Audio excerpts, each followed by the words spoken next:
Lesson 78, the IFERROR function. New in 2007, Microsoft gave us 5 functions for general use. They also gave us a whole series of cube functions if you're connecting to an OLAP dataset, but we won't be talking about that here.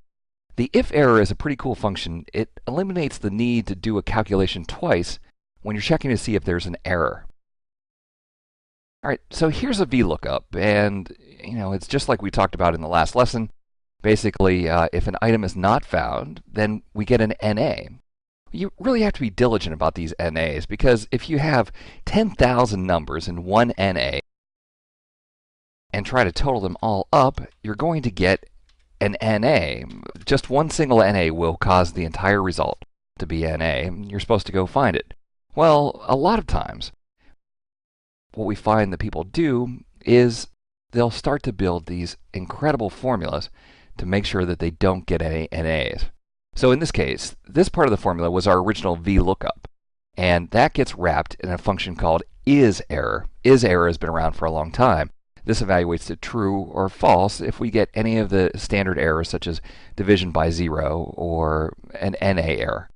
And then we use an if, so this becomes the logical test.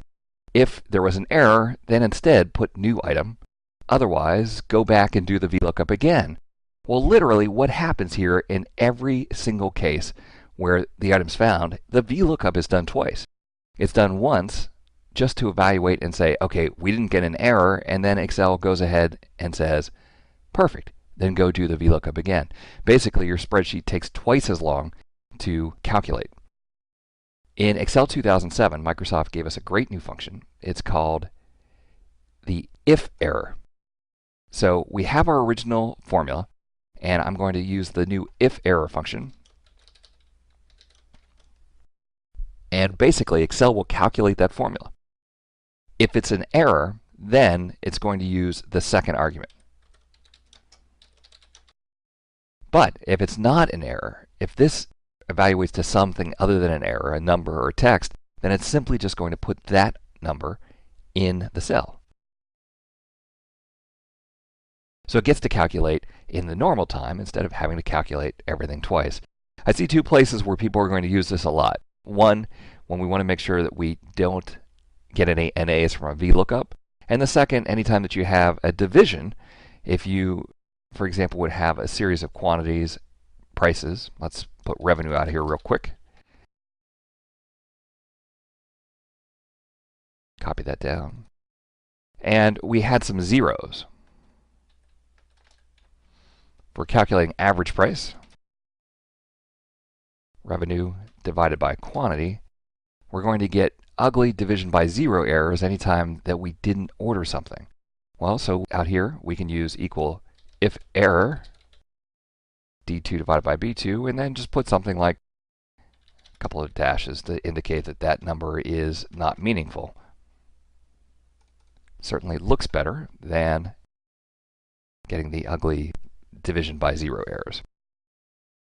Now, the only gotcha with using IFERROR is that you're then stuck sharing the spreadsheet only with people with Excel 2007 or newer. You won't be able to go back and share this worksheet with people who are using Excel 2003. Still, it's a great new function. Always glad to see Microsoft adding new functions to the product. This is a good one. It'll save a lot of time and processing time. I hope you found that helpful, and thanks for watching. Looking to advance your career by acquiring new skills? Tired of expensive off-site training programs? Wish you could learn from the best instructors in the industry? Look no further than live lessons. Self-paced, personal video instruction by the world's leading technology publishers. Each live lesson comes with a DVD featuring 3 to 4 hours of instructor-led classroom training, sample program code that allows you to work along with your personal instructor, and an example-rich study guide. Live lessons allow you to watch the entire course from start to finish, or navigate directly to any of the individual lessons. You'll literally watch over the shoulder of your instructor as he shows you how to build state-of-the-art applications. Live Lessons, the power of the world's leading technology experts at your fingertips. To learn more, visit mylivelessons.com today.